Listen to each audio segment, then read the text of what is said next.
ಹಾಸನದ ರೈಲ್ವೆ ಮೇಲ್ಸೇತುವೆಯ ಕಾಮಗಾರಿಗೆ ಯಾರು ಎಷ್ಟೇ ಅನುದಾನ ನೀಡಬೇಕು ಎಂಬ ವಿಷಯವಾಗಿ ಕೇಂದ್ರ ಹಾಗೂ ರಾಜ್ಯ ಸರ್ಕಾರಗಳ ನಡುವೆ ದೊಡ್ಡ ತಿಕ್ಕಾಟವೇ ನಡೆದಿದೆ. ವಾಹನ ದಟ್ಟಣೆ ನಿವಾರಿಸುವ ಸಂಬಂಧ ಹಾಸನದಲ್ಲಿ ರೈಲ್ವೆ ಮೇಲ್ಸೇತುವೆ ನಿರ್ಮಾಣ ಮಾಡಲಾಗುತ್ತಿದೆ. ಈ ಕಾಮಗಾರಿಯ ಯೋಜನಾ ವೆಚ್ಚ ಪ್ರಸ್ತುತ 101 ಕೋಟಿ ರುಗೆ ತಲುಪಿದೆ. ಇದಕ್ಕೆ ರಾಜ್ಯ ಸರ್ಕಾರ 60 ಕೋಟಿ ರುಗಳನ್ನು ಉಳಿದ ಹಣಗಳನ್ನು ಕೇಂದ್ರ ಸರ್ಕಾರ ಭರಿಸಬೇಕು. ಈ ಪೈಕಿ ರಾಜ್ಯ ಸರ್ಕಾರ 27 ಕೋಟಿ ರು ನೀಡಿ ಉಳಿದ ಹಣವನ್ನು ಕೇಂದ್ರವೇ ಭರಿಸಲಿ ಎಂದು ಹೇಳುತ್ತಿದೆ. ಈ ಸಂಬಂಧ ಬಾಕಿ ಹಣವನ್ನು ತನ್ನಿಂದ ನೀಡಲು ಸಾಧ್ಯವಿಲ್ಲ ಎಂದು ಕೆಲ ತಿಂಗಳ ಹಿಂದೆಯೇ ಪತ್ರ ಬರೆದಿತ್ತು. ಪರಿಣಾಮ ಕಾಮಗಾರಿ ಸ್ಥಗಿತಕ್ಕೆ ಮೂಲ ಕಾರಣವಾಗಿದೆ. ರಾಜ್ಯ ಸರ್ಕಾರ ತನ್ನ ಪಾಲನ್ನು ಪೂರ್ಣ ನೀಡಿದೆ, ಕಾಮಗಾರಿಯನ್ನು ಮತ್ತೆ ಕೈಗೆತ್ತಿಕೊಳ್ಳಲಾಗಿದೆ ಎಂದು ಕೇಂದ್ರ ಸರ್ಕಾರ ಹೇಳಿದೆ. ರಾಜ್ಯ ಸರ್ಕಾರ ಬಾಕಿ ಹಣದಲ್ಲಿ ಕನಿಷ್ಠ 25 ಕೋಟಿ ರು ನೀಡಿದರೆ ಕಾಮಗಾರಿ ಪೂರ್ಣಗೊಳಿಸುವುದಾಗಿ ಕೇಂದ್ರ ಹೊಸ ಷರತ್ತನ್ನು ಮುಂದಿಟ್ಟಿದೆ. ಈ ಎಲ್ಲ ಬೆಳವಣಿಗೆ ನಡುವೆ ಮೇ 28ಕ್ಕೆ ಕಾರ್ಯದರ್ಶಿ ಸಚಿವರು ಉನ್ನತ ಅಧಿಕಾರಿಗಳ ಮಟ್ಟದ ಸಭೆ ಬೆಂಗಳೂರಿನಲ್ಲಿ ನಿಗದಿಯಾಗಿದ್ದು, ತನ್ನ ಪಾಲಿನ ಬಾಕಿ ಹಣವನ್ನ ನೀಡುವ ಸಂಬಂಧ ಅಂತಿಮ ತೀರ್ಮಾನವಾಗುವುದೇ ಎಂಬುದನ್ನು ಕಾದು ನೋಡಬೇಕಿದೆ.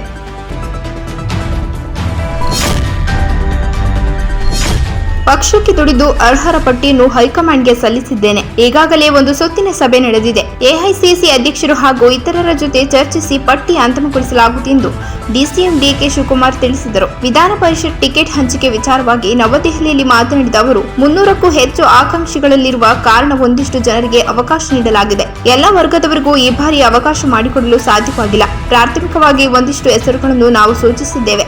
ಸಚಿವರು, ಎಐಸಿಸಿ ಕಾರ್ಯದರ್ಶಿಗಳು ತಮ್ಮ ಆಯ್ಕೆಗಳನ್ನು ಶಿಫಾರಸು ಮಾಡಿದ್ದಾರೆ. ಮುಂದಿನ 2 ವರ್ಷಗಳ ನಂತರ ಮತ್ತೊಮ್ಮೆ ಇದೇ ರೀತಿ ಅವಕಾಶ ಬರುವ ಕಾರಣ ಅವರಿಗೆಲ್ಲ ಮುಂದಿನ ಬಾರಿ ಸ್ಥಾನ ನೀಡಲಾಗುತ್ತದೆ. ಈಗ 7 ರಿಂದ 8 ಮಂದಿಗೆ ಅವಕಾಶ ಮಾಡಿಕೊಡಲಾಗುವುದು. ಪಕ್ಷ ಸಂಘಟನೆಗೆ ದುಡಿಯುವವರಿಗೆ ಮೊದಲ ಆದ್ಯತೆ ನೀಡಲಾಗುತ್ತಿದೆ ಎಂದು ತಿಳಿಸಿದರು. ಕುಟುಂಬದವರಿಗೆ ಬೇಡ, ಕಾರ್ಯಕರ್ತರಿಗೆ ನೀಡಿ ಎನ್ನುವ ಮಾತು ಕೇಳಿಬರುತ್ತಿದೆಯಲ್ಲ ಎಂಬ ಪ್ರಶ್ನೆಗೆ ಯಾವ ಕುಟುಂಬದವರಿಗೂ ಇಲ್ಲ.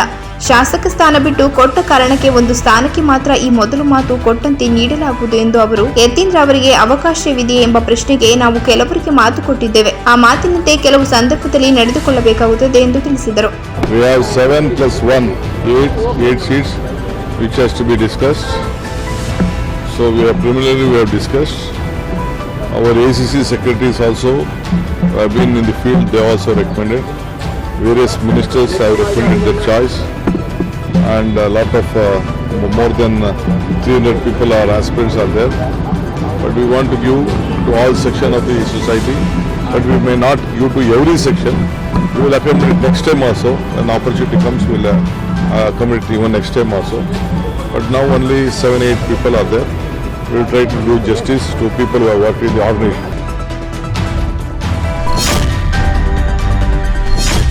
ಹಾಸನ ಲೋಕಸಭಾ ಕ್ಷೇತ್ರದ ಹಾಲಿ ಸಂಸದ ಮೈತ್ರಿ ಅಭ್ಯರ್ಥಿ ಪ್ರಜ್ವಲ್ ರೇವಣ್ಣ ಅವರ ಲೈಂಗಿಕ ದೌರ್ಜನ್ಯ ಪ್ರಕರಣ ರಾಷ್ಟ್ರಮಟ್ಟದಲ್ಲೂ ಭಾರೀ ಸದ್ದು ಮಾಡಿತ್ತು. ಪ್ರಜ್ವಲ್ ರೇವಣ್ಣಗಾಗಿ ಎಸ್ಐಟಿ ಅಧಿಕಾರಿಗಳು ನಿರಂತರವಾಗಿ ಹುಡುಕಾಟವನ್ನು ನಡೆಸುತ್ತಿದ್ದು, ಇತ್ತ ಮಾಜಿ ಪ್ರಧಾನಿ ಎಚ್.ಡಿ. ದೇವೇಗೌಡ ಅವರ ಕುಟುಂಬದವರು ಪ್ರಜ್ವಲ್ ರೇವಣ್ಣ ಅವರ ಪ್ರಕರಣಕ್ಕೆ ಸಂಬಂಧಿಸಿದಂತೆ ತೀವ್ರ ಮುಜುಗರವನ್ನು ಅನುಭವಿಸಿದ್ದು, ಮಾಜಿ ಸಿಎಂ ಎಚ್.ಡಿ. ಕುಮಾರಸ್ವಾಮಿ ಹಾಗೂ ಮಾಜಿ ಪ್ರಧಾನಿ ಎಚ್.ಡಿ. ದೇವೇಗೌಡರ ಎಚ್ಚರಿಕೆ ಬೆನ್ನಲ್ಲೇ ಎಸ್ಐಟಿ ಮುಂದೆ ಹಾಜರಾಗುತ್ತೇನೆ ಎಂದು ಪ್ರಜ್ವಲ್ ರೇವಣ್ಣ ವಿಡಿಯೋ ಬಿಡುಗಡೆ ಮಾಡಿದ್ರು. ಮೇ 31ರಂದು ದೇಶಕ್ಕೆ ಬರುತ್ತಿದ್ದಂತೆ ಎಸ್ಐಟಿ ಅಧಿಕಾರಿಗಳು ಪ್ರಜ್ವಲ್ ರೇವಣ್ಣ ಅವರನ್ನು ಅರೆಸ್ಟ್ ಮಾಡಲಿದ್ದಾರೆ. ದೇಶ ಬಿಟ್ಟು ವಿದೇಶಕ್ಕೆ ಹೋಗಿ ಬರೋಬ್ಬರಿ 1 ತಿಂಗಳ ನಂತರ ವಿದೇಶದಲ್ಲಿ ಕೂತು ವಿಡಿಯೋ ಹಂಚಿಕೊಂಡಿರುವ ಪ್ರಜ್ವಲ್ ರೇವಣ್ಣ ಕಾಂಗ್ರೆಸ್ ವಿರುದ್ಧ ಆರೋಪಿಸಿದ್ದಾರೆ. ನನ್ನನ್ನ ಈ ಪ್ರಕರಣದಲ್ಲಿ ಸಿಲುಕಿಸಲು ಭಾರಿ ಷಡ್ಯಂತ್ರಗಳೇ ನಡೆದಿವೆ. ಎಲ್ಲದಕ್ಕೂ ಕಾನೂನಿನ ಮೂಲಕ ತೆರೆ ಎಳೆಯಲು ಮೇ 31ರಂದು ಬೆಳಗ್ಗೆ 10 ಗಂಟೆಗೆ ಹಾಜರಾಗುವೆ ಎಂದಿದ್ದಾರೆ. ಇನ್ನು ಲೈಂಗಿಕ ಹಗರಣದಲ್ಲಿ ಭಾಗಿಯಾಗಿರುವ ಹಾಸನ ಸಂಸದ ಪ್ರಜ್ವಲ್ ರೇವಣ್ಣ ಅವರನ್ನು ವಿಶೇಷ ತನಿಖಾ ತಂಡ ಮೇ 31ರಂದು ಭಾರತಕ್ಕೆ ಬಂದ ತಕ್ಷಣ ಬಂಧಿಸಲಾಗುತ್ತದೆ ಎಂದಿದ್ದಾರೆ ಗೃಹ ಸಚಿವ ಡಾಕ್ಟರ್ ಜಿ. ಪರಮೇಶ್ವರ.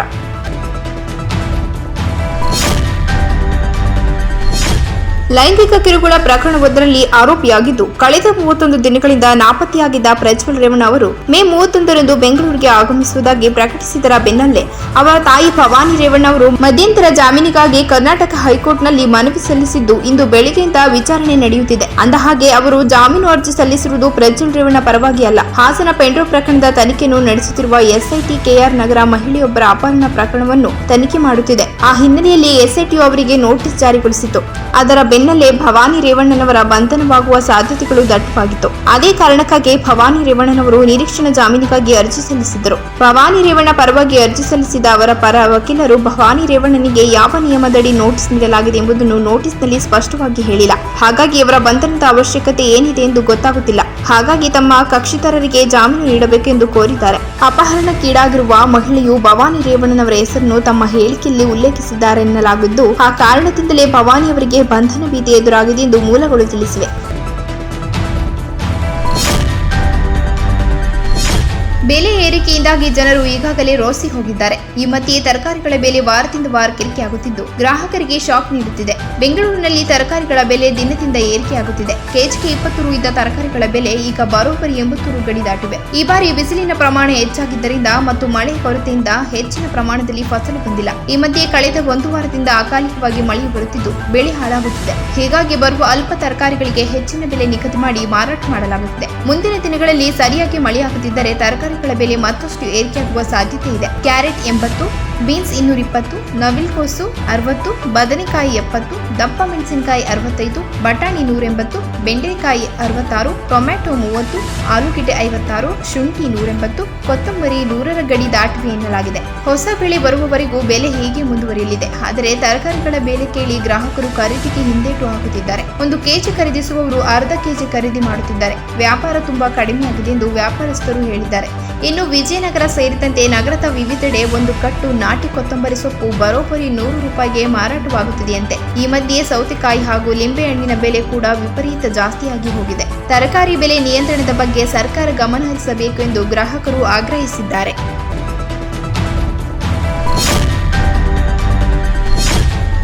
ರೆಮಾನ್ ಚಂಡಮಾರುತದಿಂದ ಮಿಜೋರಾಂನ ಕಲ್ಲುಕ್ವಾರಿ ಕುಸಿತ ಉಂಟಾಗಿ 2 ಆಪ್ತಾಪ್ತರು ಸೇರಿದಂತೆ 17 ಮಂದಿ ಮೃತಪಟ್ಟಿದ್ದು 7 ಮಂದಿ ನಾಪತ್ತೆಯಾಗಿದ್ದಾರೆ. ಅಲ್ಲದೆ ಮಳೆಯಿಂದ ಸುಮಾರು 22 ಮಂದಿ ಸಾವನ್ನಪ್ಪಿದ್ದಾರೆ ಎಂದು ಸರ್ಕಾರ ತಿಳಿಸಿದೆ.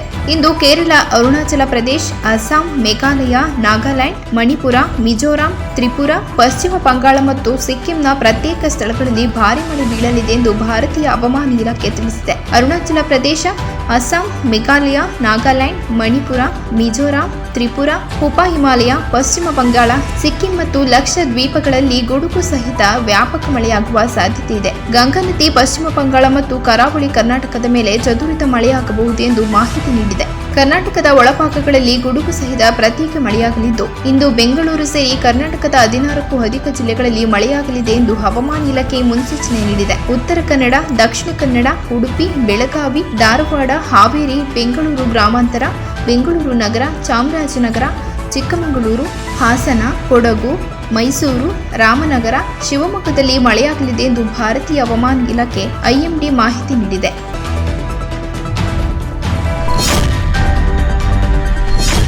ಸದ್ಯ ರಾಜ್ಯದಲ್ಲಿ ಉತ್ತಮ ಮಳೆಯಾಗುತ್ತಿದ್ದು ರೈತರು ಬಿತ್ತನೆ ಕಾರ್ಯ ಮಾಡಲು ಸಜ್ಜಾಗುತ್ತಿದ್ದಾರೆ. ಆದರೆ ಸರ್ಕಾರ ರಾಜ್ಯದ ರೈತರಿಗೆ ಶಾಕ್ ನೀಡಿದೆ. ಬಿತ್ತನೆ ಬೀಜಗಳ ದರಗಳನ್ನು ಜಾಸ್ತಿ ಮಾಡಲಾಗಿದೆ. ರಾಜ್ಯದಲ್ಲಿನ ವಿವಿಧ ಬೆಳೆಗಳ ಬಿತ್ತನೆ ಬೀಜಗಳಲ್ಲಿನ ದರ ವ್ಯತ್ಯಾಸವು 2023ಕ್ಕೆ ಹೋಲಿಸಿದರೆ ಈ ಬಾರಿ ಗರಿಷ್ಠ ಶೇಕಡ 48.50ರಷ್ಟಿದೆ. ದರ ಹೆಚ್ಚಳದಿಂದಾಗಿ ಸರ್ಕಾರದ ವಿರುದ್ಧ ರೈತರು ಆಕ್ರೋಶ ಹೊರಹಾಕಿದ್ದಾರೆ. ಹೆಸರು ಕಾಳು 805 ರು, ಉದ್ದು 660, ತೊಗರಿ 776, ಸೋಯಾಬೀನ್ 1431 ರು ಇದ್ದು ಕಳೆದ ಬಾರಿಗಿಂತ ಈ ಬಾರಿ 20-30% ದರ ಹೆಚ್ಚಳ ಮಾಡಲಾಗಿದೆ. ಚಿಕ್ಕಬಳ್ಳಾಪುರದಲ್ಲಿ ರಾಗಿ ನೆಲಗಡಲೆ, ತೊಗರಿ ಹಾಗೂ ಮೆಕ್ಕೆಜೋಳವನ್ನ ಮಳೆಯಾಧಾರಿತ ಬೆಳೆಗಳಾಗಿ ಬೆಳೆಯಲಿದ್ದು ಕಳೆದ ವರ್ಷ 5 ಕೆಜಿಯ ಬಿತ್ತನೆ ರಾಗಿ ಬೆಲೆ ಸಾಮಾನ್ಯ ವರ್ಗದ ರೈತರಿಗೆ ಈ ವರ್ಷ 235 ರು ಆಗಿದ್ದು 45 ರು ಹೆಚ್ಚಳ ಕಂಡಿದೆ. ಎಸ್ಸಿ ಎಸ್ಟಿ ರೈತರಿಗೆ ಕಳೆದ ವರ್ಷ 145 ರು ಇದ್ದು ಈ ವರ್ಷ 190 ರು ಆಗಿದೆ. 5 ಕೆಜಿಯ ಬ್ಯಾಗ್ ತೊಗರಿ 565 ರು ಇದ್ದದ್ದು ಈ ವರ್ಷ 765 ರು ಆಗಿದೆ. ನೆಲಗಡಲೆಯು 30 ಕೆಜಿ ಬ್ಯಾಗ್ ಕಳೆದ ವರ್ಷ 3000 ರು ಇದ್ದದ್ದು ಈ ವರ್ಷ 3420 ರು ಆಗಿದೆ. ಮೆಕ್ಕೆಜೋಳವು ಸಹ ಕಳೆದ ವರ್ಷ 909 ರು ಇದ್ದದ್ದು ಈ ವರ್ಷ 990 ರು ಆಗಿದೆ. ಹೀಗಾಗಿ ರಾಜ್ಯ ಸರ್ಕಾರದ ವಿರುದ್ಧ ವಾಗ್ದಾಳಿ ನಡೆಸಿದ್ದಾರೆ. ಆದಾಗ್ಯೂ ನೆರೆಯ ರಾಜ್ಯಗಳ ಹೋಲಿಕೆಯಲ್ಲಿ ಬಿತ್ತನೆ ಬೀಜಗಳ ದರ ರಾಜ್ಯದಲ್ಲಿ ಕಡಿಮೆ ಇದೆ ಎಂದು ಸಿಎಂ ಪ್ರಕಟಣೆಯಲ್ಲಿ ತಿಳಿಸಿದ್ದಾರೆ. ಕೃಷಿ ಸಚಿವರು ಇದು ನಮ್ಮ ವ್ಯಾಪ್ತಿಗೆ ಬರಲ್ಲ, ಆಹಾರ ಧಾನ್ಯಗಳ ಬೆಲೆ ನಿಗದಿ ಕೇಂದ್ರ ಸರ್ಕಾರದ ವ್ಯಾಪ್ತಿಗೆ ಬರುತ್ತದೆ ಎಂದು ಕೈಚೆಲ್ಲಿದ್ದಾರೆ.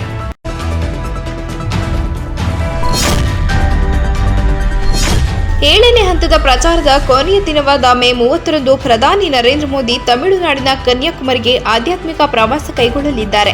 ಜೂನ್ 1ರವರೆಗೆ ಪ್ರಧಾನಿ ಮೋದಿ ಇಲ್ಲಿಯೇ ಇರಲಿದ್ದಾರೆ. ಈ ಭೇಟಿಯ ವೇಳೆ ಪ್ರಧಾನಿ ಮೋದಿ ಅವರು ವಿವೇಕಾನಂದ ರಾಕ್ ಸ್ಮಾರಕಕ್ಕೆ ಭೇಟಿ ನೀಡಲಿದ್ದು ಸ್ವಾಮಿ ವಿವೇಕಾನಂದರು ಧ್ಯಾನ ಮಾಡಿದ್ದ ಸ್ಥಳದಲ್ಲಿಯೇ ಧ್ಯಾನ ಮಾಡಲಿದ್ದಾರೆ. ನಾಳೆ ಅಂದರೆ ಮೇ 30 ಕೊನೆಯ ಹಂತದ ಚುನಾವಣಾ ಪ್ರಚಾರದ ಕೊನೆಯ ದಿನವಾಗಿದೆ. ಈ ದಿನ ಪ್ರಧಾನಿ ಮೋದಿ ಪಂಜಾಬ್ನಲ್ಲಿ ಸಾರ್ವಜನಿಕ ಸಭೆಯನ್ನು ಉದ್ದೇಶಿಸಿ ಮಾತನಾಡಲಿದ್ದಾರೆ. ಇದಾದ ಬಳಿಕ ತಮಿಳುನಾಡಿಗೆ ತೆರಳಲಿದ್ದಾರೆ. ಜೂನ್ 1ರಂದು ದೇಶದ 57 ಲೋಕಸಭಾ ಸ್ಥಾನಗಳಿಗೆ ಮತದಾನ ನಡೆಯಲಿದೆ. ಕನ್ಯಾಕುಮಾರಿಯ ಬಂಡೆಯು ಸ್ವಾಮಿ ವಿವೇಕಾನಂದರ ಜೀವನದ ಒಂದು ಭಾಗವಾಗಿದೆ. ಜನರು ಸಾರನಾಥದಲ್ಲಿ ಆಳವಾದ ನಂಬಿಕೆಯನ್ನು ಹೊಂದಿದ್ದಾರೆ. ಗೌತಮ ಬುದ್ಧನ ಜೀವನದಲ್ಲಿ ಈ ಸ್ಥಳಕ್ಕೆ ವಿಶೇಷ ಮಹತ್ವವಿದೆ. ದೇಶಾದ್ಯಂತ ಸಂಚರಿಸಿದ ನಂತರ ಇಲ್ಲಿಗೆ ತಲುಪಿದರು. ಇಲ್ಲಿ 3 ದಿನ ತಪಸ್ಸು ಮಾಡಿ ಅಭಿವೃದ್ಧಿ ಹೊಂದಿದ ಭಾರತದ ಕನಸು ಕಂಡರು. ಇದೀಗ ಅದೇ ಸ್ಥಳದಲ್ಲಿ ಧ್ಯಾನ ಮಾಡಿ ಸ್ವಾಮಿ ವಿವೇಕಾನಂದರ ಅಭಿವೃದ್ಧಿ ಭಾರತವನ್ನು ಸಾಕಾರಗೊಳಿಸುವ ಬದ್ಧತೆಯನ್ನು ಪ್ರಧಾನಿ ಮೋದಿ ತೋರಿದ್ದಾರೆ. 2014ರಲ್ಲಿ ಅವರು ಶಿವಾಜಿಯ ಪ್ರತಾಪಗಢಕ್ಕೆ ಭೇಟಿ ನೀಡಿದ್ದರು. 2019ರಲ್ಲಿ ಅವರು ಕೇದಾರನಾಥಕ್ಕೆ ಭೇಟಿ ನೀಡಿದ್ದರು. ತಮಿಳುನಾಡಿನ ಬಗ್ಗೆ ಪ್ರಧಾನಿಯವರ ಹೃದಯದಲ್ಲಿರುವ ಆಳವಾದ ಬದ್ಧತೆ ಮತ್ತು ಪ್ರೀತಿಯನ್ನು ಪ್ರವಾಸ ಪ್ರತಿಬಿಂಬಿಸುತ್ತದೆ. ಇಂದು ರೆಬಲ್ ಸ್ಟಾರ್ ಅಂಬರೀಶ್ ರವರ 72ನೇ ಜನ್ಮದಿನ. ಅಂಬಿ ನಮ್ಮ ನಗಲಿ 5 ವರ್ಷಗಳು ಕಳೆದರೂ ಬದುಕಿದ್ದಾಗ ಅವರು ಅದೆಷ್ಟು ಅಭಿಮಾನಿ ಬಳಗ ಹೊಂದಿದ್ದರೋ ಅಷ್ಟೇ ಫ್ಯಾನ್ ಬೇಸ್ ಇವತ್ತಿಗೂ ಅವರಿಗಿದೆ. ಇಂದು ಅವರ 72ನೇ ಜನ್ಮದಿನವಾದ ಇಂದು ಪತ್ನಿ ಸುಮಲತಾ ಅಂಬರೀಶ್, ಪುತ್ರ ಅಭಿಷೇಕ್ ಅಂಬರೀಶ್ ಕಂಠೀರವ ಸ್ಟುಡಿಯೋದಲ್ಲಿರೋ ಅಂಬರೀಶ್ ಸಮಾಧಿಗೆ ಬಂದು ಪೂಜೆ ಸಲ್ಲಿಸಿದ್ದಾರೆ. ಇನ್ನು ಅಂಬಿ ಮಂಡ್ಯದ ಗಂಡು ಎಂದು ಜನಜನಿತರಾಗಿದ್ದವರು. ಹೀಗಾಗಿ ಮಂಡ್ಯದಲ್ಲಿ ಇಂದು ಪ್ರತಿ ವರ್ಷದಂತೆ ಅವರ ಅಭಿಮಾನಿಗಳು ವಿವಿಧ ಕಾರ್ಯಕ್ರಮಗಳನ್ನು ಹಮ್ಮಿಕೊಂಡಿದ್ದಾರೆ.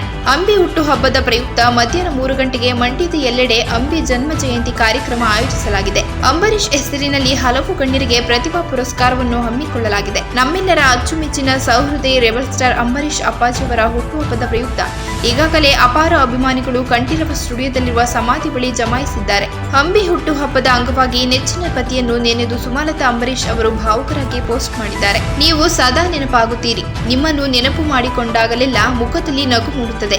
ನಿಮ್ಮನ್ನು ಬಹಳ ಮಿಸ್ ಮಾಡಿಕೊಳ್ಳುತ್ತೇನೆ. ನೀವು ಎಲ್ಲಿ ವಿಶ್ರಾಂತಿ ಪಡೆಯುತ್ತೀರೋ ಅಲ್ಲಿ ನಿಮ್ಮ ಸ್ಮರಣೆಯು ನನಗೆ ಅಮೂಲ್ಯ ಮತ್ತು ಉತ್ತಮ ಎಂದು ನಾನು ಭಾವಿಸುತ್ತೇನೆ. ನೀವು ನಮ್ಮ ಜೀವನದ ಒಂದು ಭಾಗ. ಪ್ರತಿ ಕ್ಷಣ ಮತ್ತು ಎಂದೆಂದೂ ನೀವು ಬದುಕನ್ನು ಮೀರಿದವರು. ನೀವೇ ಜೀವನ. ಸ್ವರ್ಗದಲ್ಲಿರುವ ನಿಮಗೆ ಜನ್ಮದಿನದ ಶುಭಾಶಯಗಳು ಎಂದು ಬರೆದುಕೊಂಡಿದ್ದಾರೆ. ಕೇಂದ್ರ ಸರ್ಕಾರ ನೂತನವಾಗಿ ಜಾರಿಗೆ ತಂದಿರುವ ಕಾಯ್ದೆಗಳ ಪ್ರಕಾರ ಹಳೆ ಪ್ರಕರಣದ ಅಥವಾ ಶಿಕ್ಷೆ ಪ್ರಮಾಣ ಕಡಿಮೆ ಇರುವ ಪ್ರಕರಣಗಳಲ್ಲಿ ಏಕಾಏಕಿ ಎಫ್ಐಆರ್ ದಾಖಲಿಸಲು ಅವಕಾಶ ಇಲ್ಲ.